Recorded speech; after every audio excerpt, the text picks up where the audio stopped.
너희 모든 나라들아 여호와를 찬양하며 너희 모든 백성들아 그를 찬송할지어다. 우리에게 향하신 여호와의 인자하심이 크시고 여호와의 진실하심이 영원함이로다. 할렐루야. 억압받는 자의 멍에를 끊으시고 자유를 주시는 하나님, 오늘은 저희가 하나님께서 우리나라에 허락해 주신 광복을 기념하며 주의를 지키고 있습니다.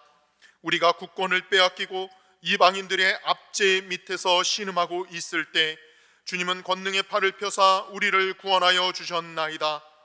전쟁의 폐허 속에서 살 길을 찾지 못하고 있을 때에도 하나님은 더욱 큰 은혜를 베풀어 우리를 번영의 길로 이끌어 주셨나이다.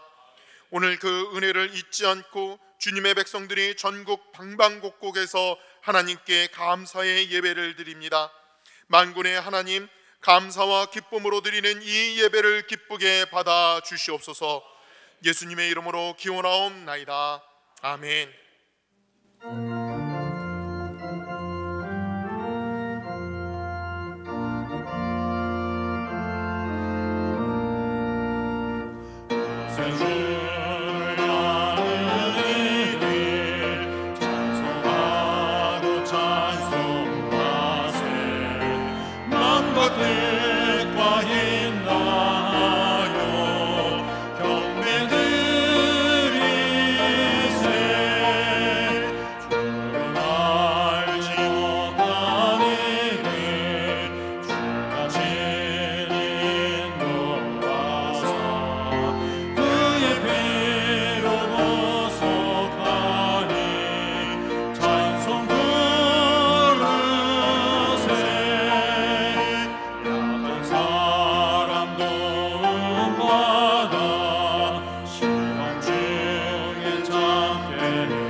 하나님은 동의하는 마음으로 나오는 사람들을 물리치지 않으십니다. 이제 우리 모두 함께 진정으로 우리들이 저지른 죄를 뉘우치고 고백합시다.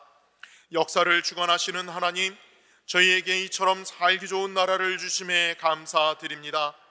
빼앗겼던 주권을 회복시키시고 경제를 살려주셔서 오늘에 이르게 하셨지만 저희는 나라와 민족을 위하여 기도하는 일에 게을렀고 정의로운 사회를 만들기 위해 힘쓰지 않았습니다.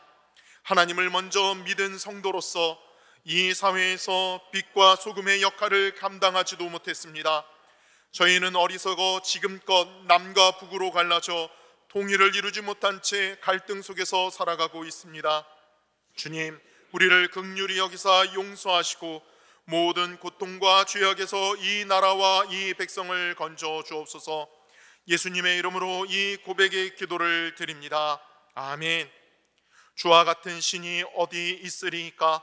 주께서는 죄악과 그 기업의 남은 자의 허물을 사유하시며 인애를 기뻐하심으로 진노를 오래 품지 아니하시나이다. 아멘. 여호와께 감사하고 그의 이름을 불러 아뢰며 그가 하는 일을 만민 중에 알게 할지어다.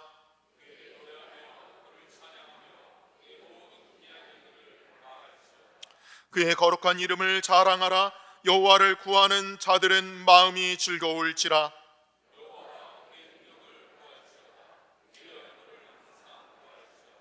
그의 종 아브라함의 후손 곧 택하신 야곱의 자손 너희는 그가 행하신 기적과 그의 이적과 그의 입의 판단을 기억할지어다.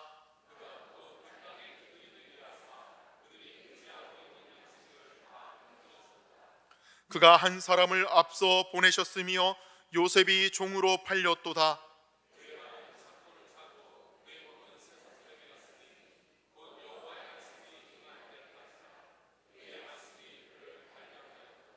왕이 사람을 보내어 그를 석방하며 뭇 백성의 통치자가 그를 자유롭게 하였도다.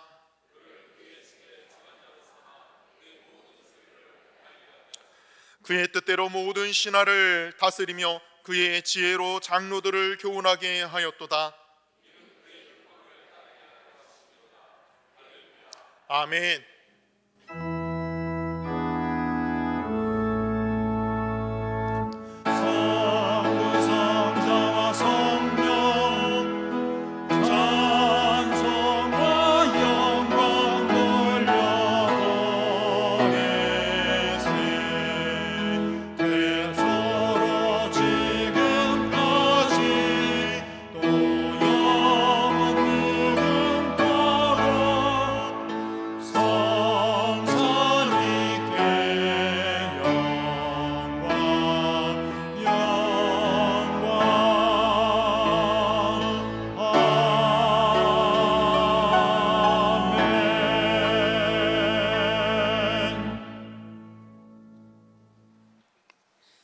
지루한 장마와 홍수, 기록적인 더위, 강력한 태풍까지 올해 여름은 참으로 힘든 나날이었습니다. 그럼에도 불구하고 주님의 백성들을 주님의 날개 아래 품으셔서 안전하게 하시고 주의 날 주님의 몸된 전으로 올라올 수 있는 믿음과 건강, 여건을 허락하신 하나님 아버지께 무한 감사와 영광과 찬송을 올려드립니다. 자연 재해로 인하여 가족을 잃고 재산을 잃고 삶의 터전을 잃은 많은 이재민들을 하나님께서 긍휼히 여겨주시고 자비의 손길로 어루만져 주시사 속히 마음과 몸의 상처가 치유되게 하시고 삶의 터전도 하루빨리 복구되어 일상을 회복하게 도와주시기를 간절히 기도드립니다.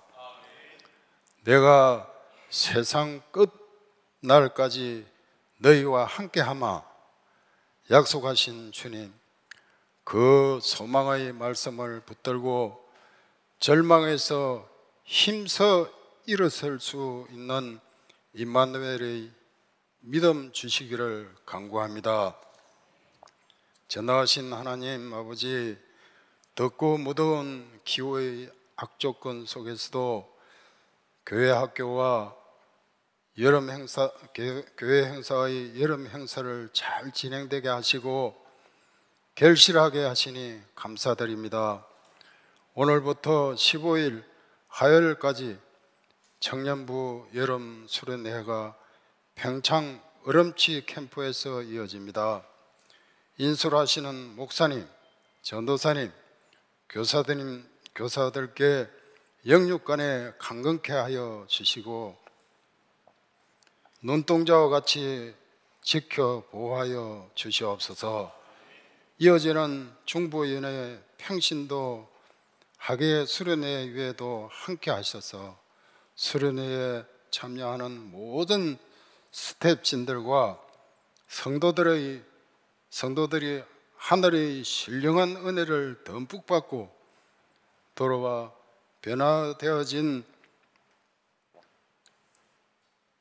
삶으로 세상 많은 사람들을 구원의 길로 인도하는 전도자의 사명을 감당케 하옵소서. 사랑의 주님, 노년의 성도들을 주님의 사랑으로 돌보시던 권영규 담임 목사님, 안식년을 맞아 잠시 쉼의 시간을 가지고 계십니다. 목사님, 사모님과도 동행하여 주시고 아침해가 도동 같은 새 힘을 영육간에 허락하여 주시옵소서. 이 시간 주님의 백성들을 위하여 말씀을 선포하실 김찬호 목사님, 성령께서 붙들어 주시고 갑절의 능력으로 말씀이 선포되어질 때 아멘으로 하답하는 심령마다 응답되어지는 놀라운 역사가 일어나게 하옵소서. 다음 세대의 꿈을 젊은 세대에게 미래를 심어주기를 원하는 노년 교회의 식구들, 그 자녀들에게 결혼의 비전과 자녀의 출산의 복도 허락하여 주시기를 간절히 기도드립니다. 얼마 남지 않은 고3 수험생들에게도 건강과 지혜를 다하여 주셔서 원하는 꿈을 향해 힘껏 달려나가게 하옵소서. 땅끝까지 복음 전하기를 원하시는 주님, 캄보디아의 유철이 선교사님, 안현주 선교사님과 한빛 선교회 센터, 노년 포천동 교회를 도와주시고 기쁨의 교회, 나무 십자가 교회, 별빛 사랑교회도 속히 부흥되게 하여 주시옵소서. 자녀들에게 좋은 것 주시기를 즐겨하시는 아버지, 예배를 돕는 손길들을 일일이 기억하시고 찬양으로 영광을 드리는 시온 찬양대와 오케스트라 대원들에게도 하늘의 신령한 복과 땅의 기름진 복을 누리며 살도록 축복하여 주시옵소서.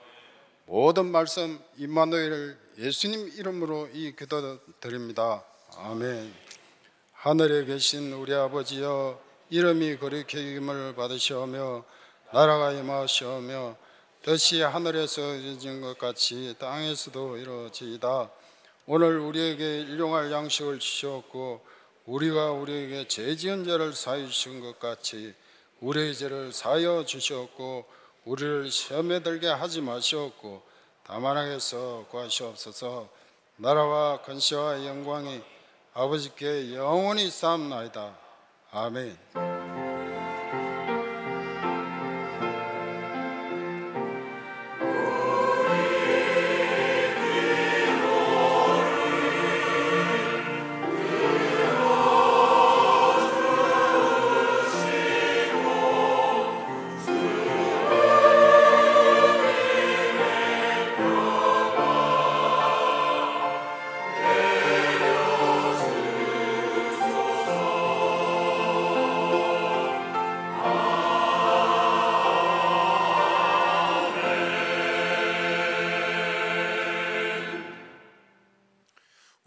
주시는 하나님의 말씀은 마태복음 14장 22절로 33절까지의 말씀입니다. 마태복음 14장 22절로 33절까지의 말씀, 제가 가지고 있는 신약성경 24페이지쯤 됩니다. 마태복음 14장 22절로 33절, 제가 봉독합니다. 예수께서 즉시 제자들을 재촉하사 자기가 무리를 보내는 동안에 배를 타고 앞서 건너편으로 가게 하시고 무리를 보내신 후에 기도하러 따로 산에 올라가시니라. 저물매 거기 혼자 계시더니 배가 이미 육지에서 수울이나 떠나서 바람이 거스름으로 물결로 말미암아 고난을 당하더라. 밤 사경에 예수께서 바다 위로 걸어서 제자들에게 오시니 제자들이 그가 바다 위로 걸어 오심을 보고 놀라 유령이라 하며 무서워하여 소리 지르거늘 예수께서 즉시 이르시되 안심하라, 나니 두려워하지 말라. 베드로가 대답하여 이르되 주여, 만일 주님이시거든 나를 명하사 물 위로 오라 하소서 하니 오라 하시니 베드로가 배에서 내려 물 위로 걸어서 예수께로 가되 바람을 보고 무서워 빠져가는지라. 소리질러 이르되 주여 나를 구원하소서 하니 예수께서 즉시 손을 내밀어 그를 붙잡으시며 이르시되 믿음이 작은 자야, 왜 의심하였느냐 하시고 배에 함께 오름에 바람이 그치는지라. 배에 있는 사람들이 예수께 절하며 이르되 진실로 하나님의 아들이로소이다 하더라. 아멘.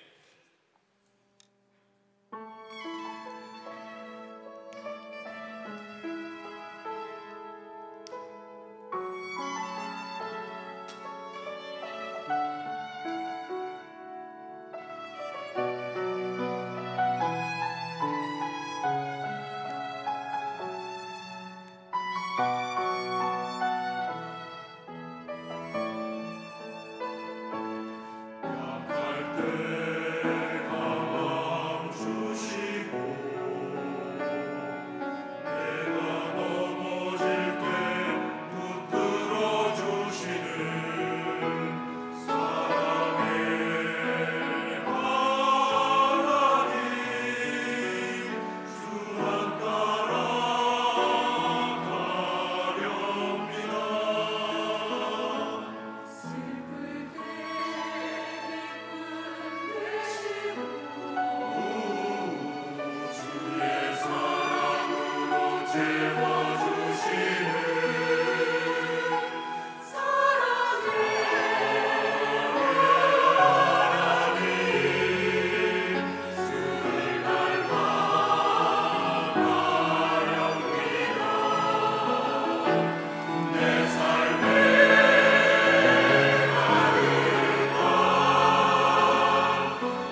할렐루야. 우리 양옆에 계신 분들 바로 함께 인사하겠습니다. 사랑합니다. 네, 축복합니다. 네, 눈을 바라보시고 함께 축복하도록 하겠습니다. 오늘 성도님들과 함께 그 불가능의 증거, 또 기적의 도구가 되는 그런 말씀을 함께 살펴보고자 합니다. 개연성이라는 것이 있죠. 개연성, 영어로는 probability라고 이야기하는데, 이 개연성은 있지만 그 가능성이 없는 일, 이 가능성이 없는 일을 possibility라고 하지 않습니까? 이 개연성이 있지만 가능성이 없는 일이 함께 만나서 일어나게 되어지면 우리는 이것을 이야기할 때 이변이라고 이야기를 합니다. 하지만 개연성도 그리고 또 가능성도 없는 일이 일어나게 되어지면 우리는 이것을 뭐라고 부르냐 하면 기적이라고 부르죠. 아침부터 이게 뭔 소린가 하는 그런 생각이 좀 드시긴 하시겠지만, 쉽게 말하면 축구로 예를 들면 이러합니다. 한국 축구가 브라질을 10대 0으로 압승해서 이긴 거예요. 그건 이길 가능성은 없지만 충분한 개연성은 있는 것이죠. 그럴 때 이기면 이걸 뭐라고 이야기합니까? 이거를 우리는 이변이라고 이야기를 합니다. 그런데 사람이 죽었다가 살아났어요. 이건 개연성도 가능성도 없는 그런 이야기입니다. 이럴 때 우리가 쓰는 단어가 뭐냐 하면 기적이라는 단어를 쓰는 것이죠. 예수님이 부활하신 것을 보고 이변이라 말하는 사람은 아무도 없습니다. 그거는 기적이라고 이야기를 하는 것이죠. 이러한 맥락에서 우리가 매년 여름마다 교회에서 사랑하는 우리 자녀들의 믿음의 성장과 그 신앙의 전수를 위해서 교회에서도 꽤 많은 막대한 예산과 엄청난 그런 인력과 어마어마한 에너지를 이 시간 가운데 집중해서 쏟음으로 인해 여름 성경학교, 여름 캠프, 그리고 여름 수련회를 진행하는 것은 이성적으로 볼 때 신앙적 개연성도 그리고 회심의 가능성도 없는 그런 말도 안 되는 기적을 다른 말로 이야기할 때 깨진 독에 물 붓기와 같은 그런 무모한 일처럼 가끔 보일 때가 있습니다. 그런데 참으로 놀랍고 신기한 것은 바로 무엇이냐 하면, 항상 여름 사역을 제가 감당해 오면서 진짜 마음속으로 전심을 다해서 인정하고 고백되어지는 그런 고백이기도 합니다만, 여름 사역을 통해서 우리 많은 아이들이 그리고 선생님들이 예수님을 이전보다 더 많이 사랑하고 교회를 더 많이 사랑하며 주님을 의지하고 신뢰하는 것을 제 눈으로 정확하게 보고 있다라는 것입니다. 뿐만 아니죠. 청소년 시기에 좀 이렇게 좀 껄렁껄렁대고 좀 방탕에 그 방임한 그런 아이들, 교회도 잘 안 나오고 예배는커녕 뭐 기도도 잘 안 했을 법한 그런 아이가 어떤 한 번의 그런 집회를 통해서 예수님을 제대로 영접하고 주님의 음성을 들으며 회심의 역사가 일어나서 나와 같은 그런 아이를 돌보는 목사가 되겠다라는 그런 믿음의 고백을 하는 아이들을 매년마다 보고 있습니다. 예수님과 개연성이 없고 그리고 회심의 가능성이 없어 보이는 이 아이가 예수님을 만나는 일은 기적과도 같은 일인 줄로 믿습니다. 교회학교 8개 부서의 여름 사역이 지난 7월 초에 노년부를 시작해서 다 지난주에 초동부 여름 성경학교를 기점으로 해서 다 마쳐지게 되어졌죠. 시간마다 열심히 기도해 주시고 그리고 또 물질로 협력해 주시고 또 식당에서 아이들에게 맛있는 식사로 또 열심히 섬겨 주시고 그리고 또 밖에 있는 구리 워터 슬라이드 물놀이터에서 태양이 내리쬐는 뜨거운 날씨 가운데 아이들과 함께 몸으로 놀아주시고 적극적으로 간식을 만들어주신 우리 교회 성도님들에게 이 자리를 빌어서 진심으로 감사의 말씀을 드립니다. 우리 아이들의 삶이 그 삶의 가치가 변하게 되어지고 삶의 방향이 변하는 일은 여름 사역을 통해서 실제로 일어나고 있는 매일의 기적입니다. 오늘 그러한 기적이 오늘 이 시간에도 우리 모두에게 임하게 되어지기를 예수님의 이름으로 축복합니다. 이제 오늘 오후부터 우리 청년부 여름 수련회, 이제 우리 저희 교회의 마지막 여름 사역인데요. 여름 수련회 가운데 하나님의 임재하심 그리고 하나님의 만지심, 무엇보다도 하나님을 강력하게 만나게 되어지는 그런 기적과 같은 거는 큰 은혜가 임하기를 함께 기도해 주시기를 부탁의 말씀을 드립니다.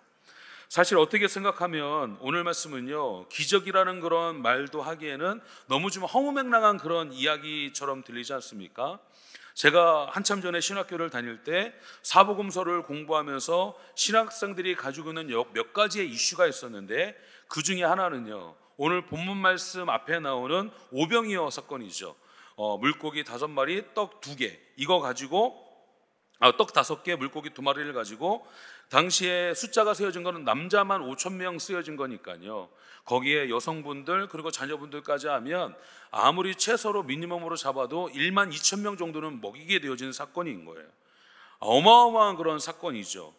그리고 나서 오늘 본문 말씀에 나오는 이 갈릴리 바다 가운데 풍랑 가운데 역풍이 불어오는 그런 역풍을 헤치고 이 호수 한가운데 배 안에 빠져서 이 풍랑에 배가 뒤집힐까 죽을까 두려워하고 있는 이 제자들에게 제자들 향해 물 위로 걸어오신 사건도 이것도 그러합니다.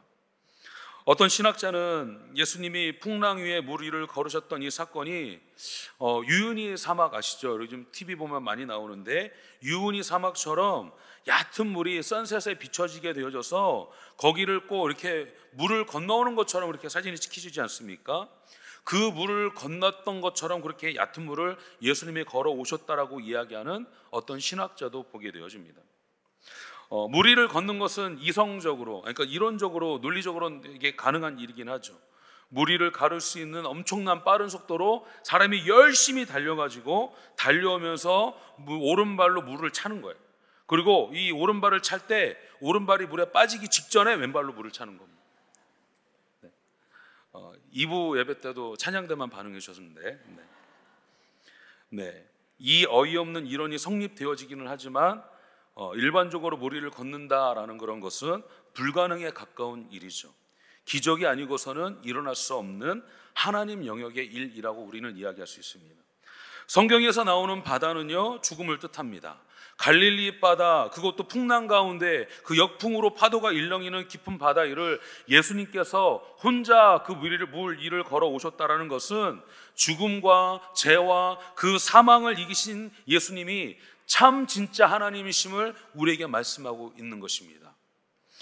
오늘 말씀을 통해서 우리 아이들을 변화시키시고 우리를 변화시키시며 나의 신앙적 사고를 새롭게 하시는 그런 기적이 나타나기를 예수님의 이름으로 축원합니다. 오늘 말씀 함께 볼 텐데요, 22절 말씀입니다. 22절 말씀, 예수께서 즉시 제자들을 재촉하사 자기가 무리를 보내는 동안에 배를 타고 앞서 건너편으로 가게 하시고, 예수님이 갑자기 지금 서두르기 시작하시는 거예요. 방금 전에 분명히 이 오병이어 이 기적 사건 때는 그런 태도가 아니셨는데 갑자기 180도로 바뀌셔서 지금 이제 재촉을 하시기 시작합니다.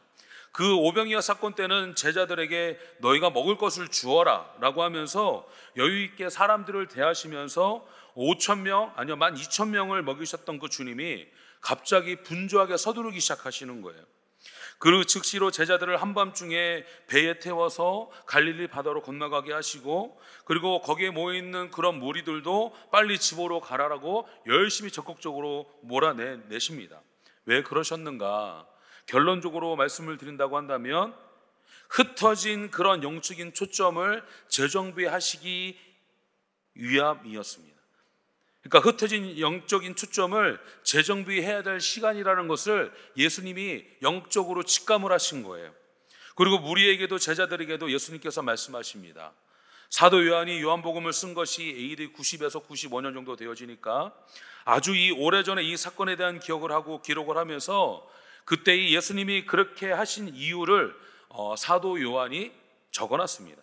요한복음 6장 15절 말씀이 바로 그러한 말씀인데요, 이렇게 이야기합니다. 그러므로 예수께서 그들이 와서 자기를 억지로 붙들어 임금으로 삼으려는 줄 아시고 다시 혼자 산으로 떠나가시니라. 그러니까 지금 사람들은, 회중들은 예수님이 아니라 예수님이 주시는 떡에 취해 있었다는 것을 이야기하고 있는 거예요.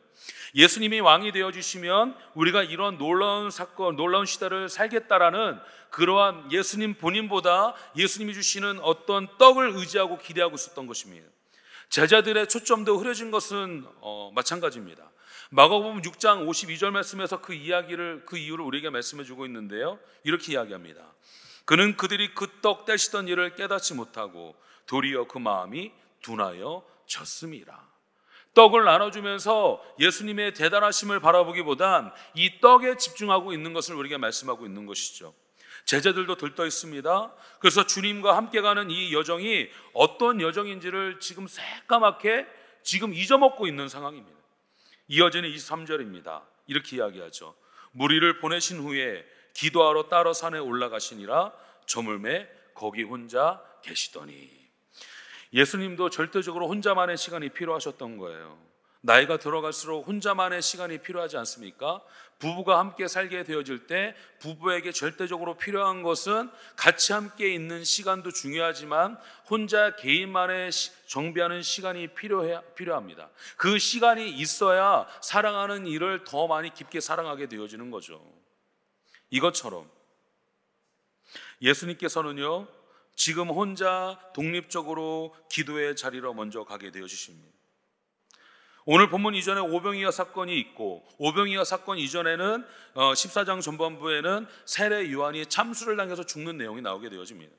당신보다 6개월 먼저 태어났고, 그리고 자기의 외 사촌 형이었던 이 세례 요한이 처참하게 죽는 그 상황을 통해서 예수님은 자기의 마음을 돌이키고 그리고 위안을 얻기 위해 예수님이 조용한 외딴 곳으로 가게 되어지죠.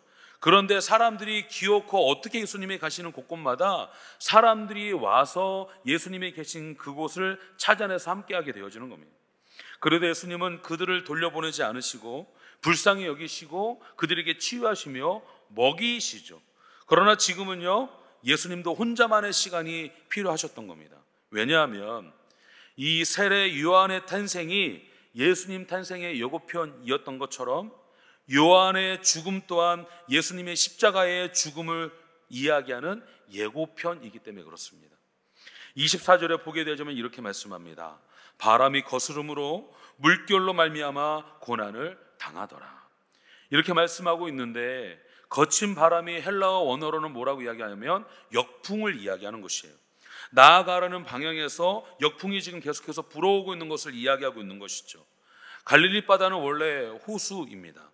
그렇지만 왜 바다라고 불리냐? 길이가 24km이고 폭이 12km 정도 되어집니다. 우리 한강이 2km에서 2.5km 정도 폭이 되어지니까 이게 보통 그런 크기 사이즈의 호수가 아니라는 것을 우리가 알게 되어지죠. 그 바다 한강과 한가운데 2m 높이의 돌풍과 역풍이 지금 불어오고 있는 거예요. 그 역풍이 이 제자들에게 불었는데 제자들에게만 이 역풍이 불어온 것이 아니라 실제로 이 역풍은 예수님에게도 너무나 강력하게 불어오고 있었던 것입니다. 광야 시험 이후에 예수님을 십자가까지 그 코너에 몰아가기 위해서 아주 거센 바람이 좀 불어오고 있는 것이죠. 세례 요한이 비참하게 헤롯에게 처형당한 이후에 예수님은 이런 영적인 역풍이 자신에게 지금 강하게 불어오고 있다는 것을 지금 체감하고 느끼고 계시는 거예요. 그런데 예수님은 그 영적인 풍랑을 기도 가운데 해결하십니다. 온 밤을 지새며 기도하신 그 이후에 예수님의 마음이 잔잔해지시고 고요해지셨어요. 그리고 툴툴 털고 다시금 일어나십니다. 그러기에 기도는요, 영혼을 회복케 하는 것뿐만 아니라 새롭게 하는 그런 축복을 가져다 주는 하나님의 아주 강력한 도구입니다. 우리가 기도를 해야 하는 이유가 바로 여기에 있는 것이죠. 이어지는 24절의 말씀입니다. 배가 이미 육지에서 소리나 떠나서 바람이 거스름으로 물결이 말미암아 고난을 당하더라. 제자들이 탄 배가 호수 가운데 한가운데 바닷가운데 풍랑을 맞았습니다. 인생이 고난을 당할 때 고난에 찾아오게 되어지는 세 가지 차원의 요소가 있고 이것들을 해석을 해야 함을 필요하죠. 첫 번째는 바로 무엇이냐? 나의 부주의 때문에, 나의 실수 때문에 생기는, 나의 잘못 때문에 생겨지게 되어지는 고난의 문제가 있다라는 거예요.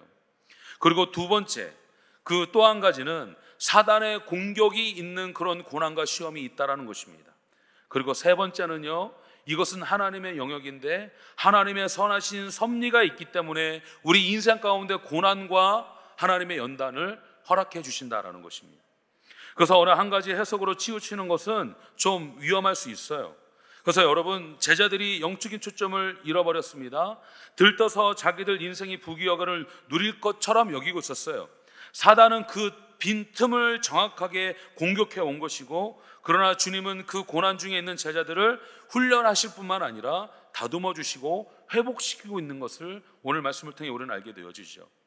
그렇기 때문에 한쪽으로 치우쳐 있는 이 모든 고난은 나 때문에 자책감에 빠져서도 안 되고, 그렇다고 원수의 공격이야 이 한 가지로만 집중해서도 안 되고, 그리고 하나님 도대체 왜 이러세요?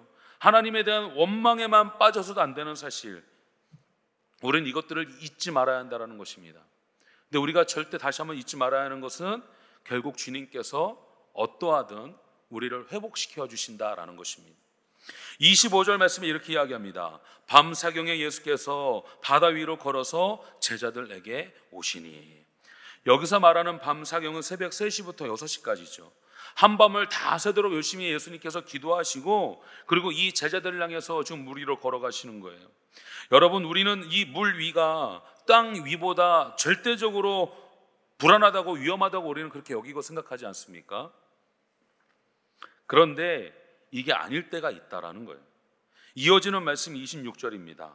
제자들이 그가 바다 위로 걸어오심을 보고 놀라 유령이라 하며 무서워하여 소리 지르거늘. 지금 제자들이 놀란 이유는 바로 무엇이냐 하면, 깊은 이 한밤중에 이 역풍이 불어오고 배에서 물에 빠져 죽을까 두려워하는 그런 상황 가운데 지금 더 큰 두려움은 그들에게 나타난 그런 존재가 물 위를 걸어오고 있다는 것에 더 놀랐어요. 하지만 여기에 중요한 질문을 던진다고 한다면, 인생의 풍랑 한가운데서 물 위를 걷는 것이 더 두려운 일일까요? 아니면 배에 앉아서 배가 뒤집힐 것을 기다리고 전전긍긍하고 있는 것이 더 두려운 일일까요? 당연히 물 위가 있는 법이 더 두려운 법이죠. 하지만 인생의 풍랑 속에서 사람들을 보면 역설적이라는 것을 우리가 알게 되어집니다. 거꾸로예요. 차라리 목숨을 걸고 물 위를 담대하게 걷는 사람은 그 마음 가운데 두려움이 사라지게 되어집니다. 그런데 여전히 계속해서 배를 의지하고 그리고 살고 싶다고 배 안에는 어떠한 그런 기물을 붙잡고 버티고 있는 사람은 그 두려움은 절대 떠나지 않는 거예요. 내가 아까운 게 있고 집착하는 게 있으면 그것들이 있으면 있을수록 점점점 두렵게 되어지는 것이죠. 두려움과 그리고 갈망이라는 것은 항상 비례곡선을 갖게 되어집니다. 사단은 정확하게 그 부분을 알고 우리에게 찾아오는 거예요. 은혜의 반대말이 무슨 말인지 아세요? 은혜의 반대는 두려움입니다. 사탄은 우리가 가지고 있는 은혜를 어떻게든 없애려고 발버둥 칠 때 가장 많이 쓰는 무기 중에 하나가 바로 두려움이에요. 직장 다니면서 직장에서 잘리면 어떻게 되질까 하는 그런 두려움, 내가 지금 열심히 하고 있는 이 일들 가운데 이 일들을 온전하게 멈추고 하나님 앞에 나와서 예배 드린다고 할 때 내 안에 엄습하게 되어지는 그런 두려움. 두려워하지 않았다면 우리 인생 가운데 안 일어나는 일이 얼마나 많이 있을까요? 두려움을 떠나 우리가 하나님의 은혜를 날마다 누리게 되어지는 자리로 우리 모두가 다 나가길 간절히 소망합니다. 오늘 말씀도 마찬가지입니다. 베드로가 물에 빠질까 봐 두려워하지 않았다면 이 물이 물속에 빠지지 않게 되어지는 거예요. 이게 참 신기한 일이죠. 우리 인생 가운데 어떤 두려움에 빠지게 되어지면 원수가 원하는 방향으로 가려고 발버둥 치거든요.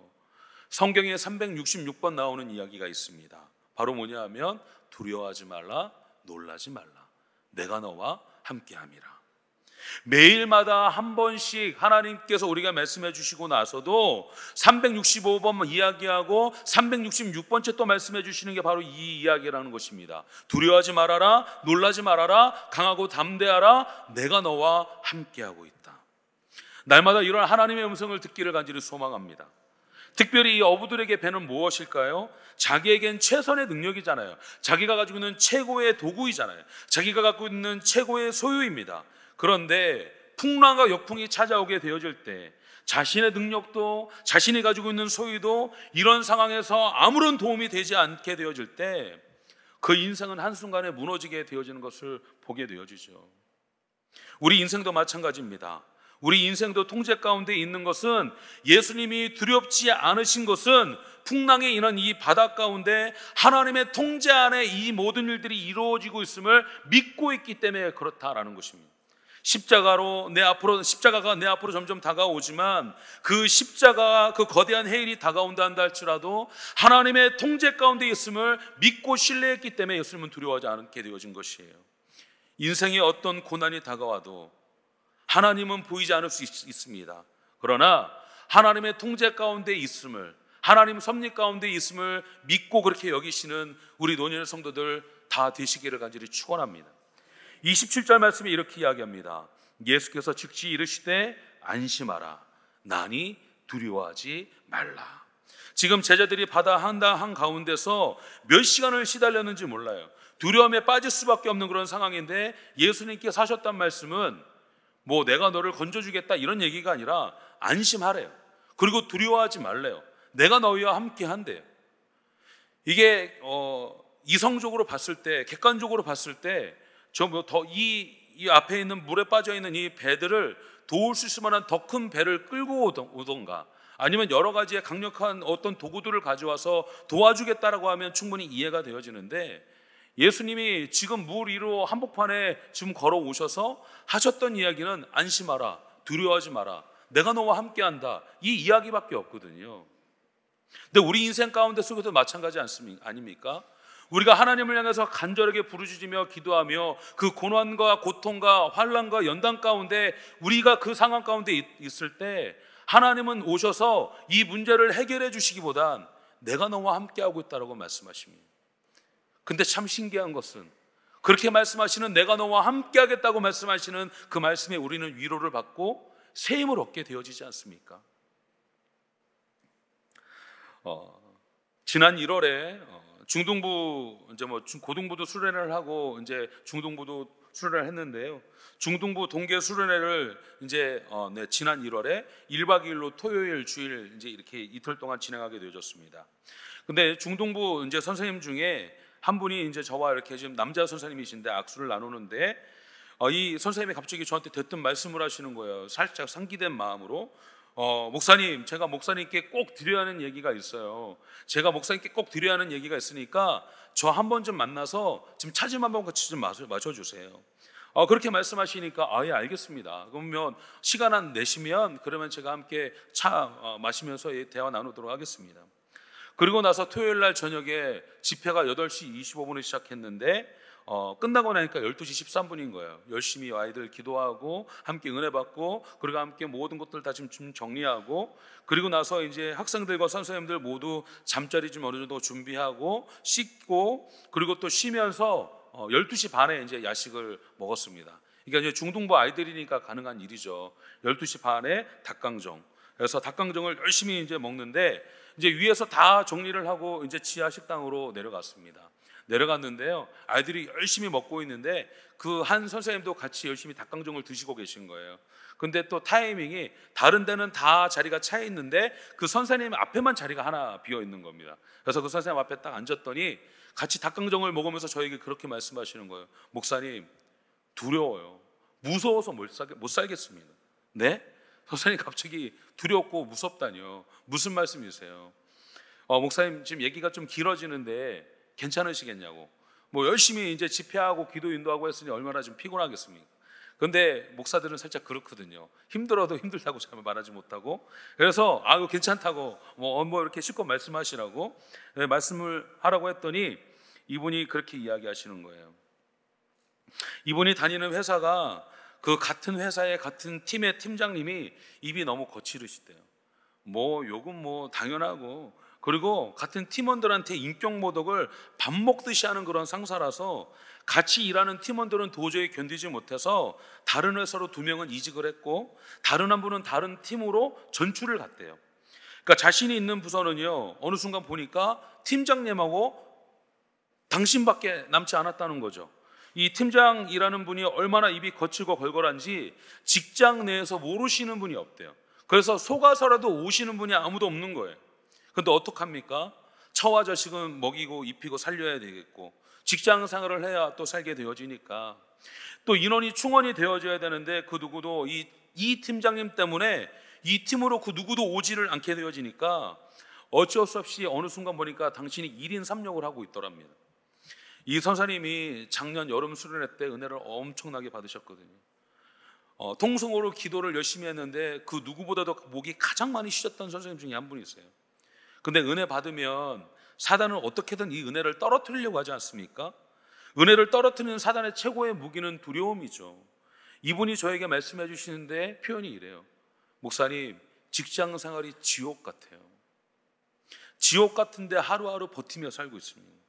새벽에 출근하면 집에 들어오는 게 새벽 1시, 어떤 때는 2시가 넘어서 들어올 때가 작년 하반기에는 비일비재했다는 거예요.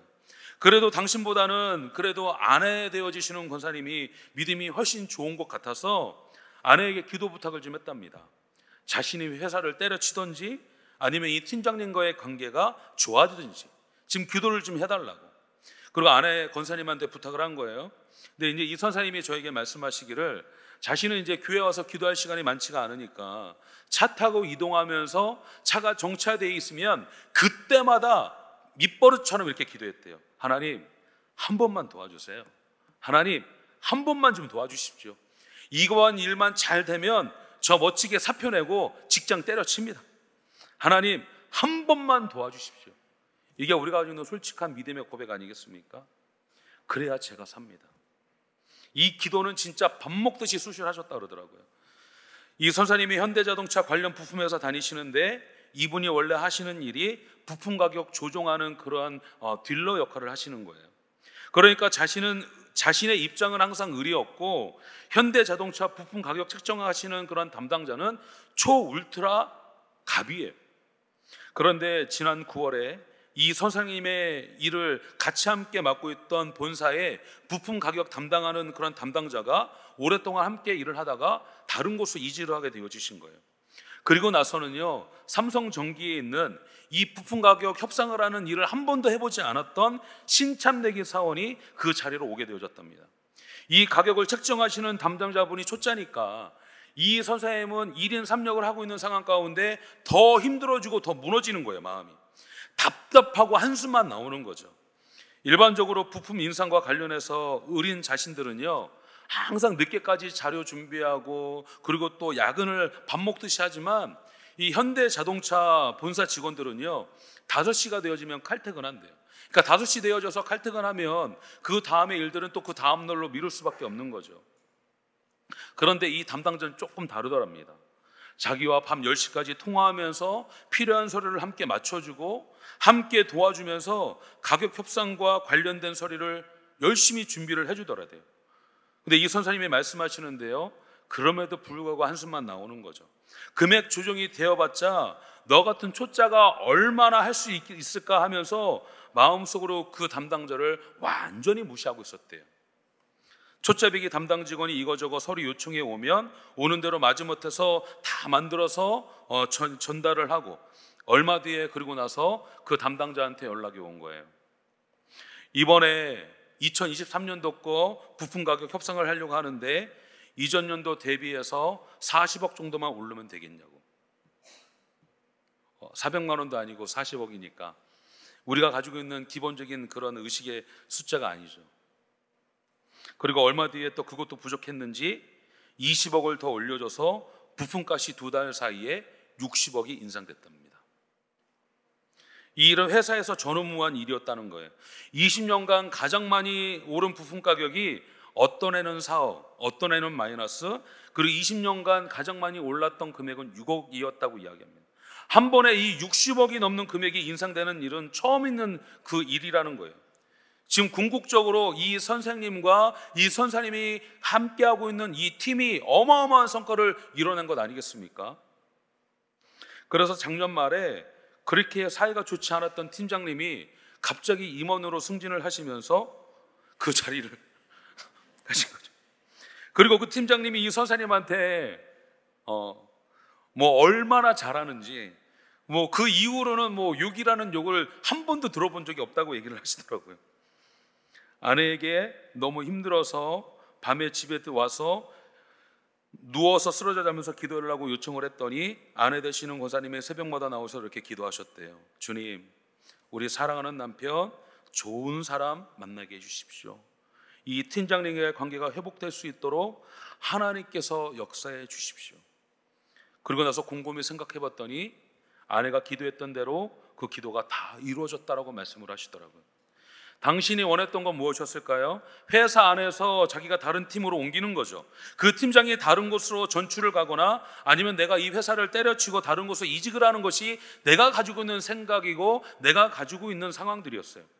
그러나 하나님께서는 회사 동료가 아니라 본사의 담당자를 좋은 사람으로 세워주시고 붙여주셔서 이 상황을 인도하고 이끌어가 주셨습니다. 그러면서 이 선생님이 저에게 말씀하시는 거예요. 목사님, 현대자동차는요, 중간에 이 부품 가격 협상을 하고 그리고 결제를 할 때 결제권자가 6명입니다. 6명 중에 1명이라도 반대하면 이 부품 가격 인상은 절대 되어지지 않는 거예요. 근데 이 결제권자 중에 한 분은요, 독일의 이제 그 거래처의 회사에 부품 물량을 조절하러 이제 출장을 가 있던 상황이었는데, 그 초짜 담당자가 영상으로 그 결제권자와 통화를 하면서 그분을 설득하고 이해를 시켜서 원래 자리에 없으면 결제가 안 되는데 그 상황들을 다 정리해 놨답니다. 이러한 일이 너무나도 신기하다라는 거예요. 대체 이 초짜 담당자가 왜 그렇게 이 일들을 이루어 갔는지 진짜 모르겠다라는 거예요. 그것도 왜 당신한테 이런 일들을 하게 했는지 모르겠다는 거예요. 더 나아가 내가 한 일은 아무것도 없는데 회사에서 엄청난 일을 해낸 대단한 사람이 되어져 있다라고 말씀을 하시더라고요. 그리고 시간이 얼마 지나지 않아서 그 초짜 담당자가 다른 팀으로 부서를 옮기게 돼서 서울에서 함께 이제 마지막 저녁을 함께 했답니다. 저녁을 먹으면서 이런저런 이야기하고 교제를 나누고 식사 마치고 차 마시고 이제 돌아서게 되어지는데, 그 담당자가 당신한테 이렇게 이야기를 하고 가더래요. 과장님, 저 모태신앙이에요. 저 예수 믿는 사람입니다. 승리하십시오. 그리고 나서 진짜 시간이 얼마 지나지 않아 그 초짜 담당자가 다른 팀으로 부서를 옮기게 돼서 옮기게 되어졌다는 이야기를 하시더라고요. 이 선사님이 그 이야기를 듣는데 그분의 그 말 가운데 소름이 쫙 끼치는 엄청난 그러한 경외함을 경험했대요. 무섭다, 두렵다라고 이 선생님이 고백했던 것은요, 하나님의 살아계심, 하나님의 기적을 경험하고 체험했기에 하나님의 존재를 절대로 부인할 수 없는 경외함의 믿음의 고백의 표현 아니겠습니까? 2부 때는 말씀 못 드렸는데 이 선생님이 8월 1일부로 그 팀의 팀장님이 되셨답니다. 이 이야기를 직장 사람들한테 할 수가 없다는 거예요. 목사님 아니고 누구한테 이런 얘기를 할 수 있겠냐고. 내가 한 일이 아무것도 없는데 하나님께서 다 이루어 놓으셨는데 나는 거기에 믿음으로 반응한 것밖에 없는데 하나님이 이 일들을 다 이루어 가셨다고 말씀하시는 겁니다. 사랑하는 우리 노년의 성도 여러분, 하나님의 기적은 멀리 있는 것이 아닙니다. 우리 삶 가운데 있는 거예요. 믿음의 사람에게 나타나는 일이 바로 이변을 넘는 기적의 일인 줄로 믿습니다. 오늘 본문의 28절 말씀인데요, 같이 한 목소리 함께 읽도록 하겠습니다. 28절입니다. 시작. 베드로가 대답하여 이르되 주여, 만일 주님이시거든 나를 명하사 물 위로 오라 하소서 하니. 아멘. 베드로는 남이 생각하지 못하는 말을 잘하는 사람이죠. 그런데 참 기특한 것은 바로 무엇이냐면, 모두 주님 때문에 두렵다고 고백하고 있을 때 베드로는 주님 때문에 나는 물 위를 걷는 도전을 하겠습니다라고 고백을 했습니다. 정말 주님이시라면 이 풍랑을 멈춰주세요, 이 상황을 정리해주세요, 이렇게 요청하지 않고 주님, 저도 이 풍랑을 넘어설 수 있게 저에게도 힘을 주십시오, 믿음을 주십시오, 저의 한계를 뛰어넘을 수 있는 사람이 되게 해주십시오라고 지금 요청하고 있는 것입니다. 저를 함께 한번 따라해 주시기 바랍니다. 길이 없는 곳에 길을 만드시는 기적의 하나님. 다시 한번 하겠습니다. 길이 없는 곳에 길을 만드시는 기적의 하나님. 마지막 함께 따라해 주셔야 되는데, 그 하나님이 나의 하나님이십니다. 아멘이시죠? 개연성과 가능성을 넘어 오늘 우리에게 주님만 바라보며 물 위를 걸어오라고 말씀하십니다. 믿음으로 반응하라라고 우리에게 말씀하십니다. 오늘 말씀에 아멘으로 순종하심으로 말미암아 삶의 곳곳에서 주님의 인도하심과 주님의 역사하심을 누리게 되어지는 노년의 성도, 저와 여러분 모두가 다 되어주시기를 예수님의 이름으로 축원합니다. 기도하겠습니다. 하나님, 오늘도 우리에게 말씀해 주시사 물 위로 걸어오라 말씀하시고, 주님, 제가 그 물 위를 걸어가겠습니다라고 고백했던 이 베드로의 고백, 이 고백이 바로 우리 노년의 성도들의 고백이 되게 하여 주시옵소서. 눈에 비록 당장 주님이 보이지 않는다 할지라도 끝까지 주님의 섭리와 인도하심과 이끄심을 믿고 의지하고 신뢰함으로 말미암아 하나님의 기적을 날마다 맛보며 누리며 나아가는 우리 모든 성도들 다 되게 해 주시옵소서. 하나님, 풍랑과 역풍 가운데 있습니까? 이것들을 떨쳐내게 해달라고 고백하는 것이 아니라, 주님, 제가 이것들을 관통할 수 있을 만한 힘을 달라고 고백하며 기도의 자로 나아가는 우리 성도들 다 되게 해 주시옵소서. 주님께 감사하며 살아계신 예수님의 이름으로 간절히 기도하옵나이다. 아멘.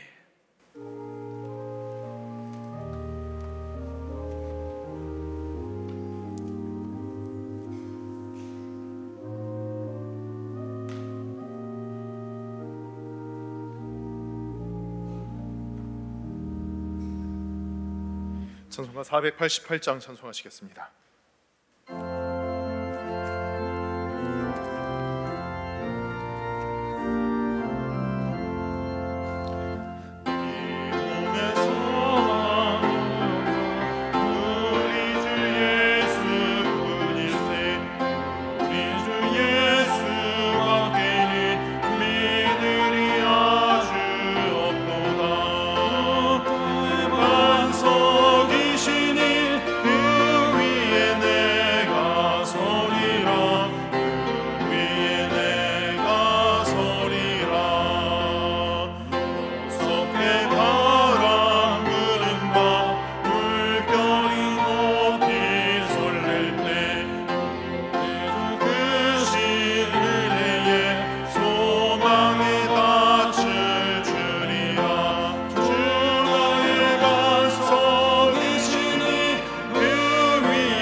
사랑과 은혜가 많으신 하나님, 이렇게 좋은 주일을 주셔서 주님 전으로 저희들을 불러주시고 예배할 수 있게 하여 주심에 감사와 찬양과 영광을 올려드립니다. 은혜가 많으신 하나님, 지난 한 주간 그 무서운 태풍 가운데서도 저희들을 지키시고 보호하여 주심에 다시 한번 감사를 드립니다. 주님께서 베풀어 주신 은혜에 감사하며 감격하며 주님께서 베풀어 주신 것을 이렇게 성별하여 봉헌합니다. 주일 헌금으로, 11조로, 감사 헌금으로, 여러 모양의 헌금으로 주님 봉헌하오니 기뻐 받아 주시옵소서. 은혜가 많으신 하나님, 물질 봉헌으로만 끝나는 것이 아니라 저희들이 주님 앞에 올려드려지는 산 제물이 되어서 주님의 은혜를 전하는 그러한 삶이 될 수 있도록 역사하여 주시옵소서. 은혜가 많으신 하나님, 오늘 선포되어진 말씀처럼 길이 없는 곳에 길을 만드시는 그 주님을 붙잡고 주님과 담대히 나가는 저희들 되게 하여 주시옵소서. 저희들 간절한 기도의 소원 주님 앞에 아뢰이오니 하늘에서 들으시고 하늘 문을 여시고 응답하여 주시옵소서.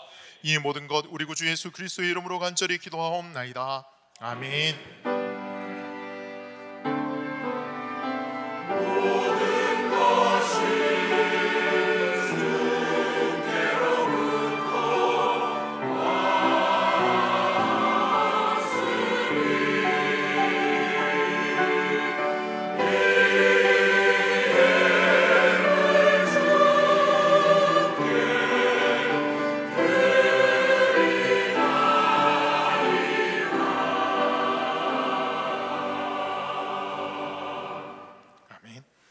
우리 좌우에 계신 분들과 앞뒤에 계신 분들과 함께 평화의 인사 나누길 원합니다. 주님께서 주시는 평화가 함께 하시기를 바랍니다.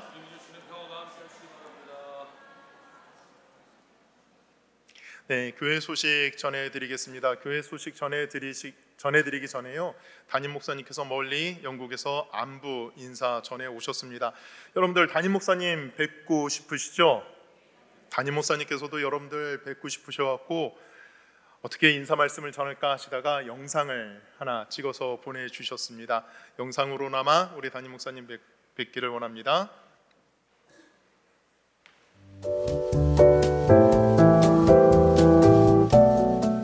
사랑하는 노영교회 성도 여러분, 존 웨슬리 목사님이 첫 번째 5개 설교를 했던 하남마운트에서 여러분들에게 인사를 드립니다. 여러 가지 태풍과 또 많은 비 때문에 또 더위 때문에 힘들어하신 줄 압니다. 저는 여러분의 기도와 염려 덕분에 안식년 시간을 의미 있게 잘 보내고 있습니다. 제가 서 있는 이곳은 웨슬리 목사님이 5개 설교를 했던 하남 마운트라고 하는 곳입니다. 웨슬리 목사님이 너무 열심히 전도를 하는 바람에 강단을 빼앗기게 되자 웨슬리 목사님은 5교에 나가서 설교할 수밖에 없었습니다. 마치 갈릴리 산상에서 예수님이 설교하셨던 것처럼 웨슬리 목사님은 이 하남 마운트, 바로 이 자리에서 이것을 강대상으로 삼아 설교를 하였습니다. 이 5개 설교를 통하여서 더이면 오늘의 감리교회는 만들어졌다 볼 수가 있습니다. 옆에는 세계 나의 교우다 하는 웨슬리 목사님의 표어가 좋아했던 말씀이 새겨져 있고, 또 뒤쪽에는 좋은 소식을 전한 자의 아름다운 발, 산을 넘는 그 발이 어찌나 아름다운지요, 이런 이사야 52장 7절의 말씀이 기록되어 있습니다.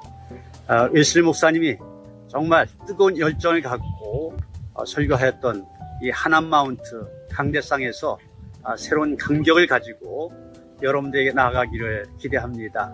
남은 기간을 위해서도 기도해 주시고, 없는 동안 여러분들의 헌신과 수고를 통하여 몸된 교회가 더욱더 아름답게 성장하게 되기를 기대합니다.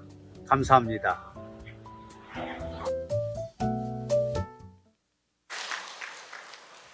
네, 담임 목사님 9월 첫 주일 지나고 그 다음 월요일에 귀국하십니다. 그때 동안 강건하게 계시기를 위해서 기도해 주시고요. 이제 안식년 기간 동안 안식하시면서 재충전하고 계십니다. 유익한 시간, 복된 시간 되게 해달라고 기도해 주시기를 바랍니다. 교회 소식 전해드리겠습니다. 오늘 오후 예배는 속회별 예배를 드립니다. 지금 속회 방학 중에 계시죠? 교회에서 이제 공식적으로 여름 기간에 속회 방학을 하고 있는데요.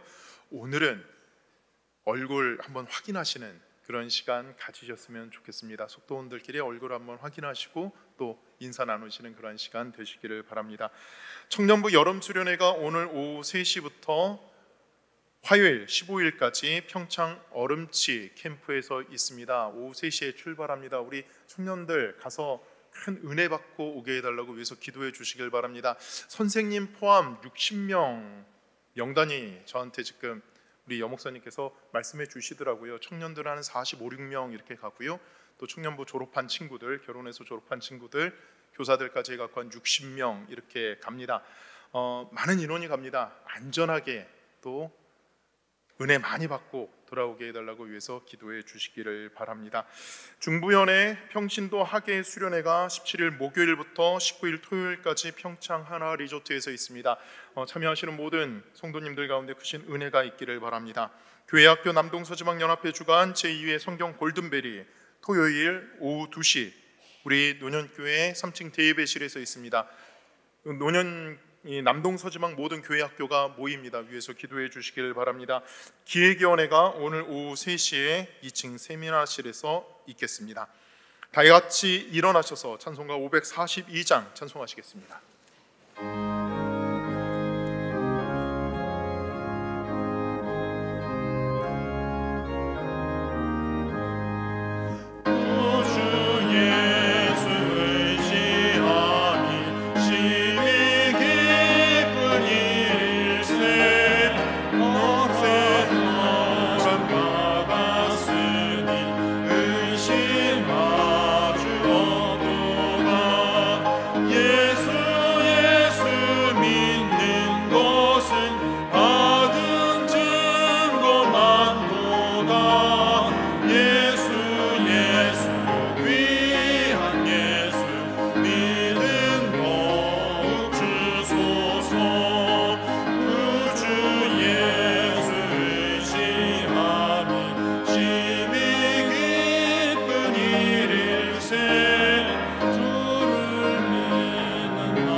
예수 그리스도의 구속의 은혜와 하나님 아버지의 그 극진하신 사랑하심과 성령님의 감화, 감동, 교통, 역사하심이 오직 주님만을 바라보고 길이 없는 중에서도 주님께서 내신 그 길을 걸어가기를 결단하는 우리 성도들 머리머리 위에 지금부터 영원까지 함께 하시기를 간절히 축원하옵나이다.